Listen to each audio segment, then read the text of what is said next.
In this video, we have a question why we see absolute value of -1 is equal to 1, or we can say modulus of -1 is equal to 1. हम अगर short form में बोले, हम इसको mod भी बोल लेते हैं कि -1 का मॉड इज इक्वल टू 1 क्या होता है. जब भी हम मॉडुलस की डेफिनेशन करते हैं, आप लोगों ने जनरली देखा होगा कि x का जो मॉड होता है उसकी डेफिनेशन कुछ यूं होती है कि x 0 -x 0 and x -x modulus की कब वैल्यू होती है? when x is less than 0. जब x की जो वैल्यूज होती हैं वो 0 से छोटी होंगी तो तब हमारे पास जो मॉडुलस की वैल्यू होगी क्या आएगी? -1. जब 0 होगी मॉडुलस की, when 0 कब होगी? जब x इज इक्वल टू क्या हो जाएगा? 0. और x कब वैल्यू होगी? जब x क्या हो जाएगा? ग्रेटर देन 0 हो जाएगा. मॉडुलस की क्या डेफिनेशन है? मॉडुलस में हमारे पास 3 डिफरेंट पॉसिबिलिटीज होती हैं. मॉडुलस ऑफ x की वैल्यू -x होगी कब? जब वो क्या हो जाएगा? x लेस देन 0 हो जाएगा. और 0 होगी वैल्यू कब? जब x इज इक्वल टू 0 होगा. और मॉडुलस की वैल्यू सिंपल x होगी जब क्या होगा? x ग्रेटर देन 0 हो जाएगा. अब क्वेश्चन ये है कि अगर मॉडुलस की वैल्यू -x होती है जब x लेस देन 0 होता है, तो फिर -1 का मॉडुलस है वो इक्वल टू 1 किस तरह हुआ? ठीक, हमारे पास जो क्वेश्चन है कि जो 1 है वो 1 कैसे हो जाता है मॉडुलस में, जबकि जब उसकी वैल्यू माइनस में होनी चाहिए. इसकी रीज़न जो इसमें आती है वो हमारे पास कुछ, अगर हम इसका ग्राफ देखना चाहें, पहले ग्राफ देख लेते हैं. इसका बहुत ग्राफ फेमस है, उसमें ये आता है कि हमारे पास ये है.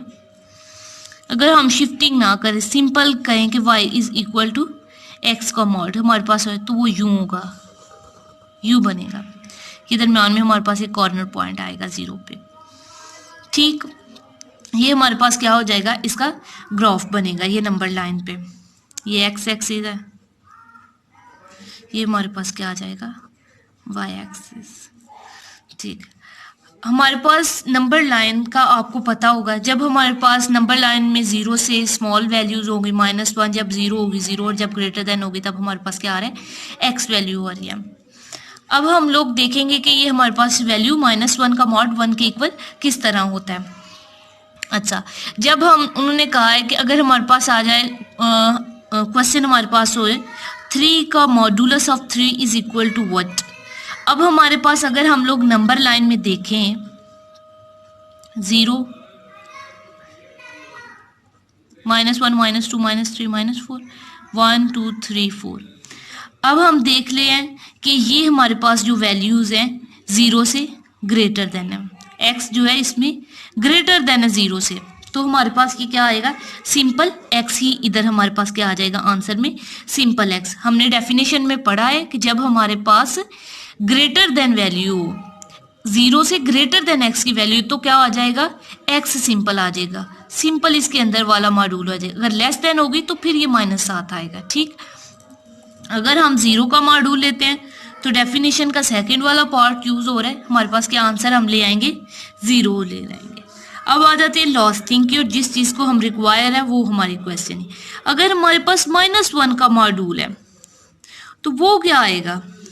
अच्छा, -1 का मॉड्यूल है, हम डेफिनेशन देखते हैं कि अगर हमारे पास x से लेस देन x जो हमारा लेस देन है 0 से, तब उसकी वैल्यू क्या आ जाएगी? -x. अब नंबर लाइन में हम देखते हैं -1 क्या है हमारा?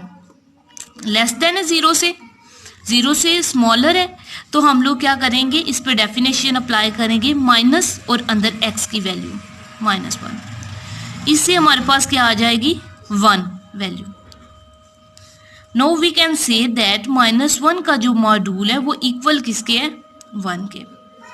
यही रीज़न है कि हमारे पास जब भी हम किसी भी नंबर का मॉड्यूल लेते हैं, मॉडुलस लेते हैं, तो हमारे पास ऑलवेज जो आता है हमारे पास नंबर आता है वो पॉजिटिव आता है. ठीक,